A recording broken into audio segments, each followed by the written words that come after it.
ಶ್ರೀ ಗುರುಭ್ಯೋ ನಮಃ. ಪರಮಗುರುಭ್ಯೋ ನಮಃ.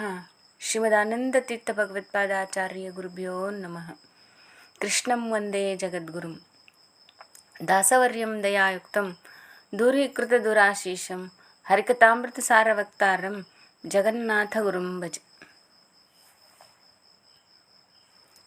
ಸಕಲ ಯತಿ ದಾಸವರಿಣ್ಯರನ್ನು ಶ್ರದ್ಧಾಭಕ್ತಿಗಳಿಂದ ಸ್ಮರಿಸುತ್ತಾ ನಮ್ಮ ಕುಲದೈವವಾದ ಶ್ರೀ ಲಕ್ಷ್ಮೀ ಬಂಡೇರಂಗನಾಥ ಸ್ವಾಮಿಯ ಪಾದಗಳಲ್ಲಿ ಶ್ರದ್ಧಾಭಕ್ತಿಯಿಂದ ನಮಸ್ಕರಿಸಿ ಎಲ್ಲ ಕೇಳುಗ ಸಹೃದಯರಿಗೂ ವಂದಿಸುತ್ತಾ, ಫಲವಿದು ಬಾಳ್ದುದಕ್ಕೆ ಶ್ರೀ ಜಗನ್ನಾಥ ದಾಸಾರ್ಯರಿಂದ ರಚಿತವಾಗಿರುವಂತಹ ಈ ಕೃತಿಯ ನುಡಿಗಳ ಯಥಾಮತಿ ಅರ್ಥಚಿಂತನೆಯನ್ನು ನೋಡ್ತಾ ಬಂದಿದ್ದೇವೆ. ಶ್ರೀ ಹರಿವಾಯು ಗುರುಗಳ ಅನುಗ್ರಹದಿಂದ 15ನೇ ನುಡಿಯ ಯಥಾಮತಿ ಅರ್ಥಚಿಂತನೆಯನ್ನು ನೋಡ್ತಾ ಇದ್ದೇವೆ.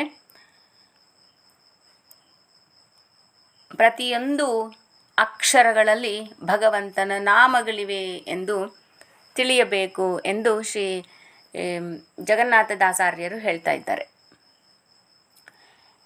ಈ ನುಡಿ ಈ ರೀತಿಯಾಗಿದೆ.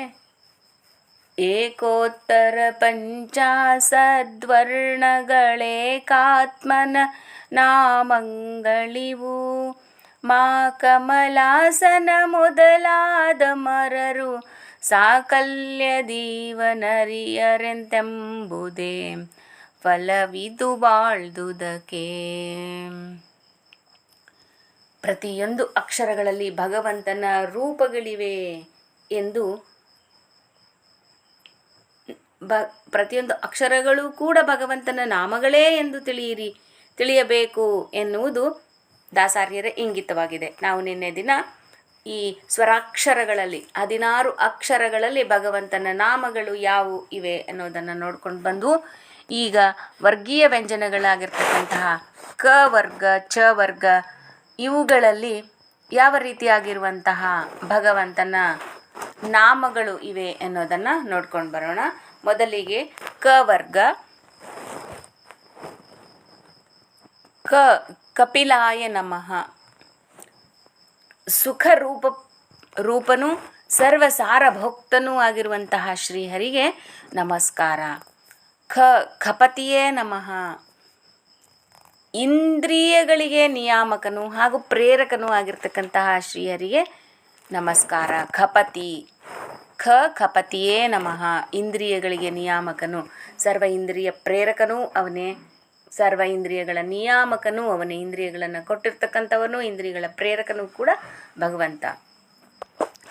ಗರುಡಾಸನಾಯ ನಮಃ. ಇದು ಎಲ್ಲರಿಗೂ ಗೊತ್ತಿರುವಂತಹ ವಿಷಯ.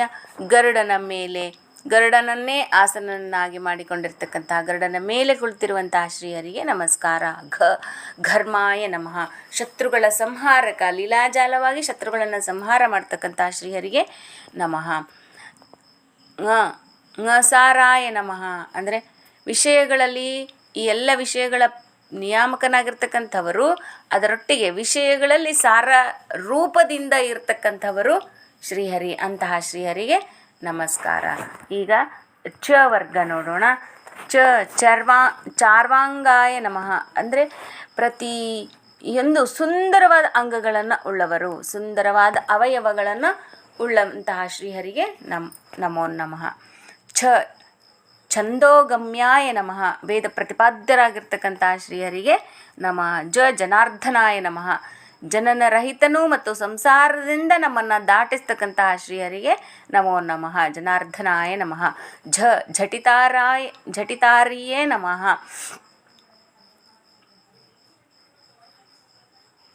ಕೆಲವೊಂದು ಗ್ರಂಥಗಳಲ್ಲಿ ಝೂಟಿತಾರಾಯ ನಮಃ ಅಂತ ಏನೂ ಇದೆ. ಈ ಶತ್ರುಗಳನ್ನು ಎಲ್ಲರನ್ನ ಸೋಲಿಸ್ತಕ್ಕಂಥವರು, ಪರಾಭವಗೊಳಿಸ್ತಕ್ಕಂತಹ ಶ್ರೀಹರಿಗೆ ನಮೋ ನಮಃ.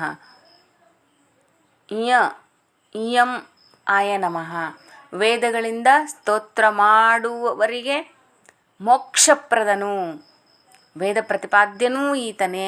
ವೇದಗಳಿಂದ ಯಾರು ಸ್ತೋತ್ರ ಮಾಡ್ತಾರೋ ಅವರನ್ನು ಮೋಕ್ಷ, ಈ ಒಂದು ಬಿಡುಗಡೆ ಮಾಡ್ತಕ್ಕಂತಹ ಶ್ರೀಹರಿಗೆ ನಮೋ ನಮಃ. ತದನಂತರದಲ್ಲಿ ಟ ವರ್ಗ. ಟಂಕಿಯೇ ನಮಃ. ಟಂಕವೆಂಬ ಆಯುಧವನ್ನು ಧರಿಸಿರ್ತಕ್ಕಂತಹ ಶ್ರೀಹರಿಗೆ ನಮೋ ನಮಃ. ಠಲಕಾಯ ನಮಃ. ರುದ್ರ ಮತ್ತು ಇಂದ್ರರಿಗೆ ಸುಖಪ್ರದರಾಗಿರ್ತಕ್ಕಂತಹ ಶ್ರೀಹರಿಯೇ ನಮಃ. ಢರಕಾಯ ನಮಃ.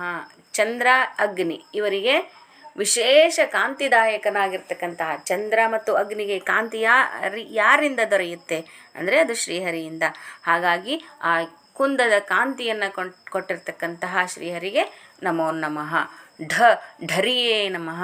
ಮುಕ್ತರಿಗೆ ಆನಂದಪ್ರದನಾಗತಕ್ಕಂತಹ ಬ್ರಹ್ಮನನ್ನೇ ಪುತ್ರನನ್ನಾಗಿ ಒಳಗೊಂಡಿರ್ತಕ್ಕಂತಹ ಶ್ರೀಹರಿಗೆ ನಮೋ ನಮಃ. ನಾತ್ಮಾಯ ನಮಃ. ಸುಖಸ್ವರೂಪ, ಆನಂದ ಸುಖಸ್ವರೂಪಿಯಾಗಿರ್ತಕ್ಕಂತಹ ಭಗವಂತನಿಗೆ ನಮೋ ನಮಃ. ನಂತರದಲ್ಲಿ ವರ್ಗ. ತಾರಾಯ ನಮಃ. ಸಂಸಾರದಿಂದ ತಾರಣ ಮಾಡಿಸುವವನು, ಈ ಸಂಸಾರದಿಂದ ಬಿಡುಗಡೆಗೊಳಿಸ್ತಕ್ಕಂಥವರು ಶ್ರೀಹರಿ. ಅಂತಹ ಶ್ರೀಹರಿಗೆ ನಮೋ ನಮಃ. ಥಭಾಯ ನಮಃ. ಗೋವರ್ಧನ ಪರ್ವತಧಾರಿಯಾಗಿರ್ತಕ್ಕಂಥ ಶ್ರೀಹರಿಗೆ ನಮೋ ನಮಃ. ದಂಡಿ ನಮಃ. ಗೋವುಗಳನ್ನು ಆಡಿಸಲಿಕ್ಕೆ ಕೋಲನ್ನು ಹಿಡಿದಿರ್ತಕ್ಕಂತಹ ದಂಡಕವನ್ನು ಹಿಡಿದಿರ್ತಕ್ಕಂತಹ ಶ್ರೀಹರಿಗೆ ನಮೋ ನಮಃ. ಧನ್ವಿಯೇ ನಮಃ. ಎನ್ನುವಂತಹ ಒಂದು ಧನಸ್ಸನ್ನು, ಸಾರಂಗಪಾಣಿ ಅಂತ ಹೇಳ್ತೇವೆ, ಶಾಂಗ ಧನಸ್ಸನ್ನು ಹಿಡಿದಿರ್ತಕ್ಕಂತಹ ಶ್ರೀಹರಿಗೆ ನಮೋ ನಮಃ. ನಮ್ಯಾಯ ನಮಃ. ಸರ್ವರಿಂದಲೂ ವಂದನೀಯನಾಗಿರ್ತಕ್ಕಂತಹ, ನಮಿಸಿಕೊಳ್ಳಲು ಅರ್ಹನಾಗಿರ್ತಕ್ಕಂತಹ ಆ ಶ್ರೀಹರಿಗೆ ನಮೋ ನಮಃ. ನಮ್ಯಾಯ ನಮಃ. ಈಗ ವರ್ಗ. ಪರಾಯ ನಮಃ. ಪರ ಗುಣಪೂರ್ಣನು, ಸರ್ವೋತ್ತಮನು, ಅತ್ಯುತ್ತಮನು ಆಗಿರ್ತಕ್ಕಂಥ ಶ್ರೀಹರಿಗೆ ನಮೋ ನಮಃ. ಫಲೀ ನಮಃ. ಫಲದಾಯಕನಾಗಿರ್ತಕ್ಕಂತಹ, ಫಲವನ್ನು ಕೊಡ್ತಕ್ಕಂತಹ ಶ್ರೀಹರಿಗೆ ನಮೋ ನಮಃ. ಬಲೀ ನಮಃ. ಅಮಿತ ಬಲವನ್ನು ಒಳಗೊಂಡಿರ್ತಕ್ಕಂತಹ ಶ್ರೀಹರಿಗೆ ನಮೋ ನಮಃ. ಭಗಾಯ ನಮಃ. ಪೂರ್ಣ ಜ್ಞಾನಾದಿ ಈ ಷಡ್ಗುಣಗಳ ಐಶ್ವರ್ಯ ಸಂಪನ್ನನಾಗಿರ್ತಕ್ಕಂತಹ ಶ್ರೀಹರಿಗೆ ನಮೋ ನಮಃ. ಭಗವಂತ. ಈ ಅಂದರೆ ಈ ಎಲ್ಲ ಜ್ಞಾನಾದಿ ಷಡ್ಗುಣಗಳನ್ನು ಒಳಗೊಂಡಿರ್ತಕ್ಕಂತಹ ಸರ್ವಗುಣ ಸಂಪನ್ನನಾಗಿರ್ತಕ್ಕಂಥವನು, ಆದ್ದರಿಂದ ಭಗವಂತ ಅಂತ ಕರೆಸ್ಕೊಳ್ತಾ ಇದ್ದಾರೆ ಶ್ರೀಹರಿ. ಮನಾಯ ನಮಃ. ಪೂರ್ಣ ಜ್ಞಾನಾನಂದ ರೂಪಿ, ಪೂರ್ಣ ಜ್ಞಾನ ರೂಪಿಯಾಗಿರ್ತಕ್ಕಂತಹ ಮನಾಯ ನಮಃ ಶ್ರೀಹರಿ ಮನ.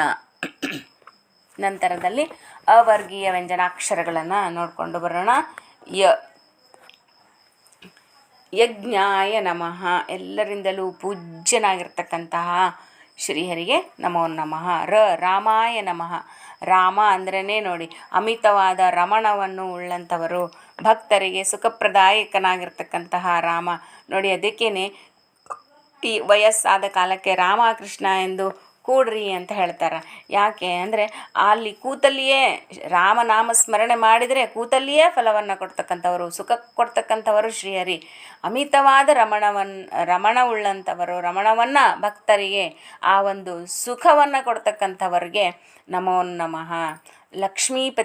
ಲಕ್ಷ್ಮೀಪತಿಯೇ ನಮಃ. ಶ್ರೀ ಮಹಾಲಕ್ಷ್ಮೀ ದೇವಿಯರನ್ನು ಪತ್ನಿಯನ್ನಾಗಿ ಸ್ವೀಕಾರ ಮಾಡಿರ್ತಕ್ಕಂಥವರು ಲಕ್ಷ್ಮೀಪತಿಯೇ ಶ್ರೀರಮಾರಮಣನು ಅಂತ, ಅವರಿಗೆ ನಮೋ ನಮಃ. ವರಾಯ ನಮಃ. ಸರ್ವರಿಂದಲೂ ಮೋಕ್ಷಕ್ಕಾಗಿ ವರವನ್ನು ಕೊಡಲ್ಪಡ್ತಕ್ಕಂಥವರು ಶ್ರೀಹರಿ. ಅಂತಹ ಶ್ರೀಹರಿಗೆ ನಮೋ ನಮಃ. ವರಾಯ ನಮಃ. ಶಾಂತ ಸಂಹಿತಾಯ ನಮಃ. ಸುಖರೂಪವಾದ ಬುದ್ಧಿಯನ್ನು ಉಳ್ಳಂತಹ ಶ್ರೀಹರಿಗೆ ನಮೋ ನಮಃ. ಷಡ್ಗುಣ ಐಶ್ವರ್ಯ ಸಂಪನ್ನನಾಗಿರ್ತಕ್ಕಂತಹ ಭಗವಂತನಿಗೆ ನಮೋ ನಮಃ. ತದನಂತರದಲ್ಲಿ ಸಾರಾತ್ಮಾಯ ನಮಃ. ಅಪ್ರಾಕೃತ ಚಿದಾನಂದಮಯ ದೇಹವುಳ್ಳವನಾಗಿರ್ತಕ್ಕಂತಹ ಈ ಸಾರ ಎಲ್ಲವನ್ನ ಒಳಗೊಂಡಿರ್ತಕ್ಕಂತಹ, ಅದರೊಟ್ಟಿಗೆ ಚಿದಾನಂದ ಸ್ವರೂಪರು, ಈ ಅಪ್ರಾಕೃತ ಶರೀರಿ ಅಂತ ಹೇಳ್ತೇವೆ. ಸಾರಾತ್ಮಾಯ ನಮಃ.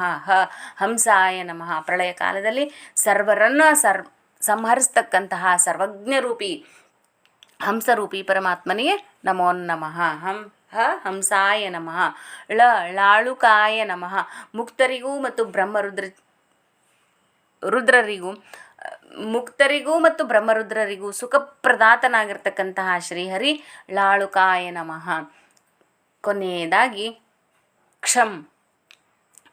ಈ ಒತ್ತಕ್ಷರ ಅಂತ ಹೇಳ್ತೇವೆ ಇದನ್ನು. ಅದಕ್ಕಾಗಿ ಇದನ್ನು ಸಪರೇಟಾಗಿ ಬೇರೆಯಾಗಿ ನೋಡ್ತಾ ಇರೋದು. ಈ ಆ ವರ್ಗಗಳಲ್ಲಿ ಇವು ಸೇರಲ್ಲ. ಅದಕ್ಕಾಗಿ 50 ಮತ್ತು 1 ಏಕೋತ್ತರ ಪಂಚಾಸದ್ವರ್ಣಗಳು ಅಂತ ಇಲ್ಲಿ ದಾಸಾರ್ಯರು ಉಲ್ಲೇಖ ಮಾಡ್ತಾ ಇದ್ದಾರೆ.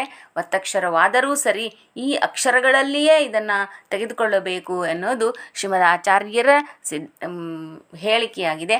ಆದ್ದರಿಂದ ಕ್ಷಂ ಅನ್ನೋದನ್ನು ಈ ಅಕ್ಷರಗಳಲ್ಲಿ ಒತ್ತಕ್ಷರವಾದರೂ ಕೂಡ ಅಕ್ಷರಗಳಲ್ಲಿಯೇ ಕನ್ಸಿಡರ್ ಮಾಡ್ತಾ ಇದ್ದಾರೆ. ಕ್ಷಂ ಅಂದರೆ ಶ್ರೀ ಲಕ್ಷ್ಮೀ ನರಸಿಂಹಾಯ ನಮಃ ಅಂತ ನೋಡಿ. ಈ ಸುಷುಮ್ನಾ ನಾಡಿ ಸ್ಥಿತ ಆಗಿರ್ತಕ್ಕಂತಹ ಶ್ರೀ ಲಕ್ಷ್ಮೀ ನರಸಿಂಹದೇವರು, ಮಂಗಳಪ್ರದರಾಗಿರ್ತಕ್ಕಂತಹ ಲಕ್ಷ್ಮೀ ನರಸಿಂಹದೇವರಿಗೆ ನಮೋ ನಮಃ.